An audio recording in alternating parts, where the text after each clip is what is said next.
Okay, now we will solve short answer short answer 2 type of question for 3 marks. So the first question is, what is transformer? Explain step up and step down transformer. So basically, transformer is a electrical device which convert low alternating voltage at high current to high alternating voltage at low current and vice versa. Okay, what is that? Low alternating voltage at a high current to high alternating voltage at a low current. So this work on a principle based on a mutual induction, that is whenever magnetic flux linked with the coil changes and EMF is induced in the neighboring coil. So your answer is sufficient for this. So for transformer you will get 1 mark, for step up you will get 1 mark, for step down you will get 1 mark. So step up transformer is a transformer which convert a low voltage at high current into high voltage at low current. Okay, what is step up transformer? Low voltage at a high current into high voltage at a low current is called as step up transformer. In step up transformer, number of turns in secondary coil is greater than number of turns in primary coil. So here you can see in this diagram. So the number of turns in secondary coil is maximum as compared to the primary coil. And the step down transformer is which convert high voltage at low current into low voltage at high current. It is called as what? Step down transformer. In this, number of turns in primary coil is maximum than number of turns in secondary coil. So what it does? It converts high voltage at a low current into high current at a low voltage. Then our next question is question number 2. Determine the motion of EMF. Determine the motional EMF induced in a straight conductor moving in a uniform magnetic field with constant velocity in Lorentz force.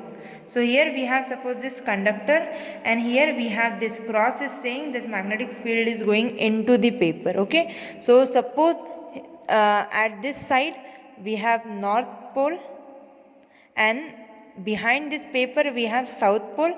So the magnetic lines are coming downward. And here we have a conductor which will going to move with the constant speed. So this conductor AB is placed in a magnetic field of induction vector B which acting perpendicular to this paper. Now so long as conductor is stationary, no force, means if this conductor is stationary, no force acting on this free electrons. When the conductor start moving with the constant velocity, means in this direction, the electron in it also start move in the same direction.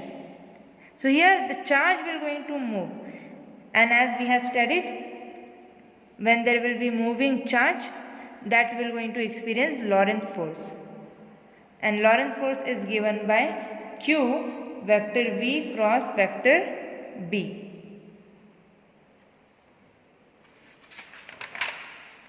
So obviously a conductor moving in a magnetic field becomes source of EMF. This EMF is called as induced EMF. Corresponding current is called as induced current. So suppose I is the induced current flowing through the circuit ADCBA, means which when it will move from this point to this point, so the charge is moving, so we can say this is a induced current. So in A, B, C, D, A, we are going to consider that loop. So that will behave as a circuit ADCBA. So if L is the length of conductor AB, force acting on AB will be ILB. Now according to the Fleming left hand rule, F act in the direction, F will act in this direction. Okay, F will be act in this direction, current will act in this direction, and velocity will be in this, and magnetic field will be in this. But what we know, to get induced current, we have to move conductor AB in the direction of opposite to that of F. Then and then only we will get the current. So we are doing the work. So work done is nothing but force into displacement. Correct? So when this conductor will move opposite to the force, so here in this direction we have force, so it is moving opposite to the force. So this will be the dF, and we know F is nothing but ILB, current into length into magnetic field, and we also know that current is nothing but rate of change of charge flow. So here dq by dt, LB dx. So this dq will goes here, so we will get work done per unit charge. So dq by dw by dq is LB dx by dt, and dx by dt is nothing but velocity. It is nothing but what? Velocity. So we can write by the definition, induced EMF is equal to work done per unit charge, and that is nothing but equal to BLV. That is nothing but equal to BLV. Now we have question number 3. This is numerical. The primary of transformer has 40 turns. Means transformer's primary turn is primary coil having turns 40, so NP is equal to 40 turns, and work on 100 volt. So that voltage is given, that is 100 volt, and 100 watt means power is given, power of primary coil of the transformer, that is 100 watt. Find the number of turns in the secondary to step up the voltage to 400 voltage. So we have to check when in secondary coil there will be 400 voltage, what will be the number of turns. To get this 400 voltage, we should know the number of turns. The voltage, that number of turns. Also calculate current in secondary and primary coil. So in both the coil, what will be the current that we have to calculate? Okay, so what we have to first of all calculate? Number of turns in secondary coil, current in secondary coil, current in primary coil. So we have one relation for that voltage and number of turns. So we can write that. So we have to calculate number of turns in secondary coil. So this NS will goes here and this factor will goes here. So you will get NS is equal to NP into ES by EP.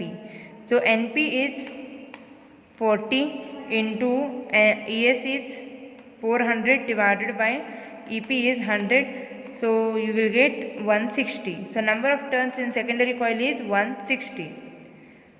For ideal transformer, power in secondary coil is equal to power in primary coil, and power is nothing but current into voltage. So the current power in secondary coil will be given by current in secondary coil and voltage in secondary coil. And as according to this statement, that is PS is equal to PP, we can write IP EP is equal to IS ES.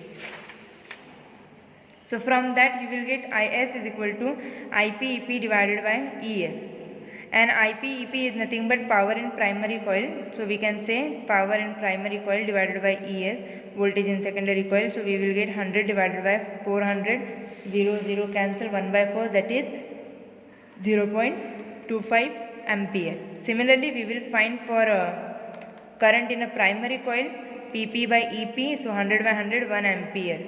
So we got number of turns in secondary coil 160, number of turns in secondary current in secondary we got 0.25 ampere, and the current in primary we got 1 ampere.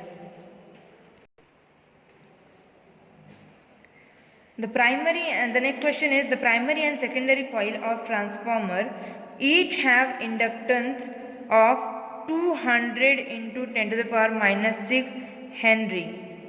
Okay, so the primary and secondary coil of transformer each have inductance of 200 into 10 to the power minus 6 Henry.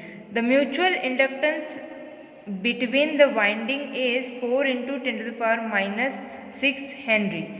What percentage of flux from one coil reaches the other?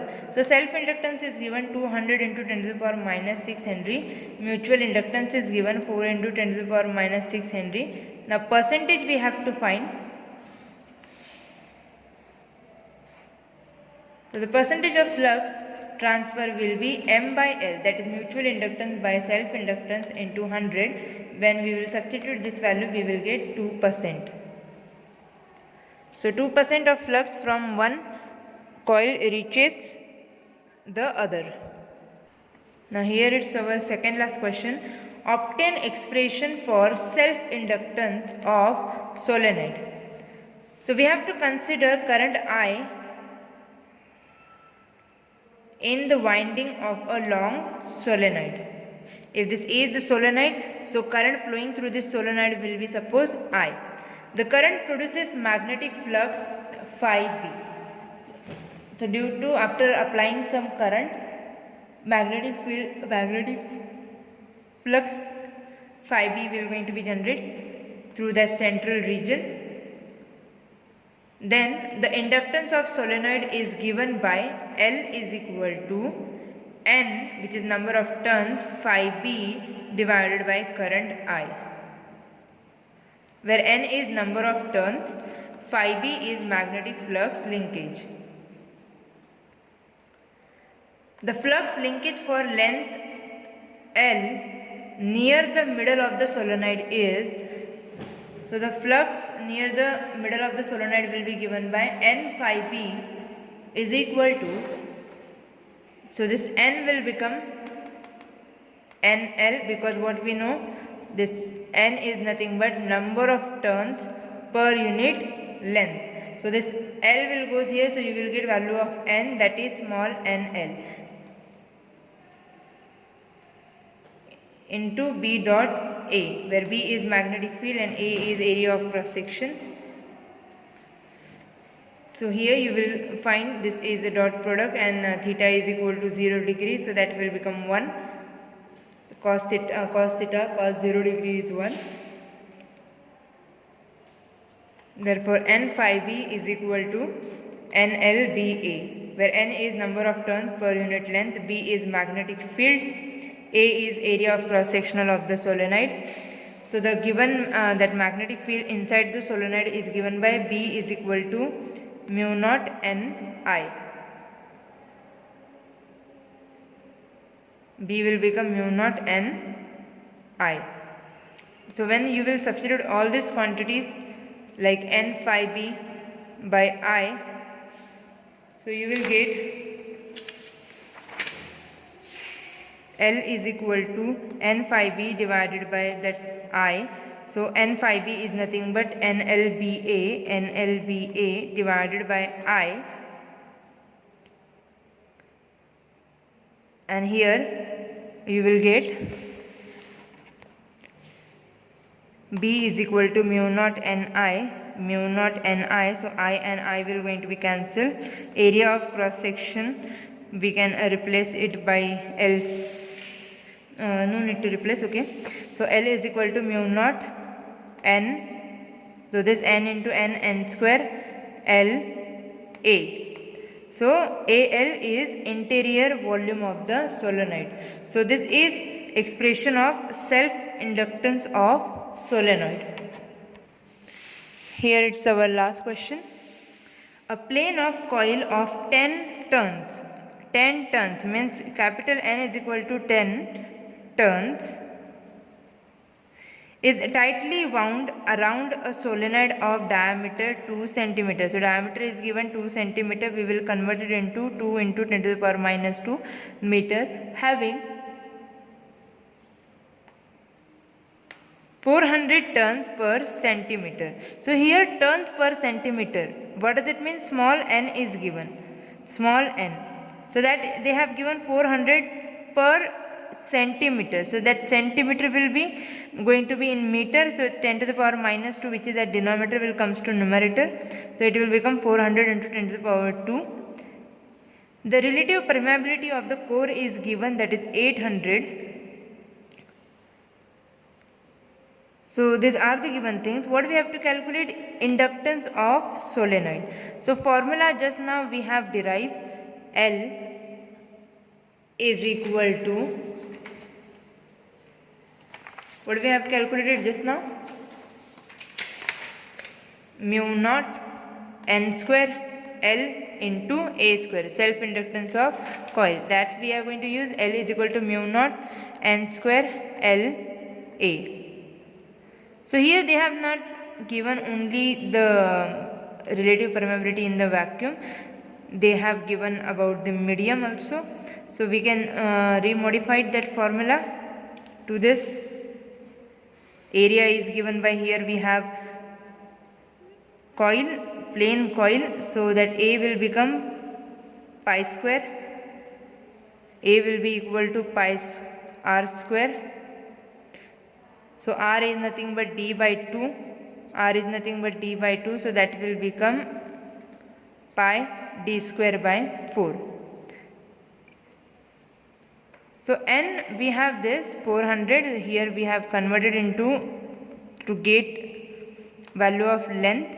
So n by L is equal to 4 into 10 to the power 4. So L will be equal to